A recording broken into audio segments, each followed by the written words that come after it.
বিপুল পরিমাণে গাঁজা পাচার করতে গিয়ে পুলিশের জালে গ্রেপ্তার দুই ব্যক্তি।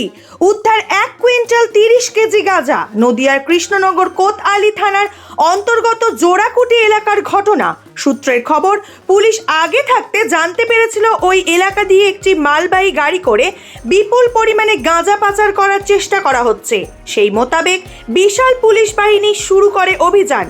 এরপর গাড়িটিকে আটক করতেই গাড়ির ভেতর থেকে বস্তা বস্তা গাঁজা উদ্ধার করা হয়, যার ওজন প্রায় 1 কুইন্টাল 30 কেজি। বাজার মূল্য 6 লক্ষ টাকারও বেশি। ইতিমধ্যেই গাড়িতে থাকা গাড়ি চালক ও খালাসিকে গ্রেপ্তার করে পুলিশ। জানা গেছে, এদের মধ্যে একজনের বাড়ি নদিয়ার পলাশীপাড়া থানা এলাকায়, আরও একজনের বাড়ি মুর্শিদাবাদের ইসলামপুরে। তবে এই গাঁজা কোথায় পাচার করা হচ্ছিল, এই নিয়ে জিজ্ঞাসাবাদ চলছে অভিযুক্তদের কাছ থেকে।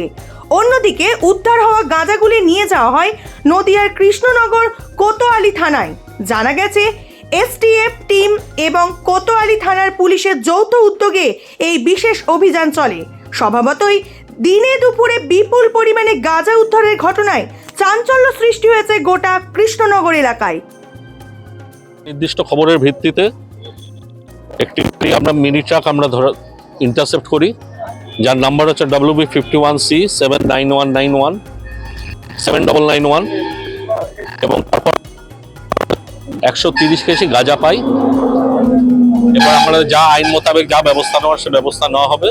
পেছনে কারা কারা আছে সেটাও আমরা তদন্ত করে দেখব। ড্রাইভার এবং খালাসিকে আমরা অ্যারেস্ট করেছি।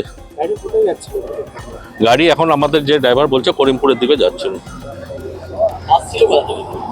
ওটা তদন্ত চলছে, এখনো আমরা জিজ্ঞেস করে বলবো।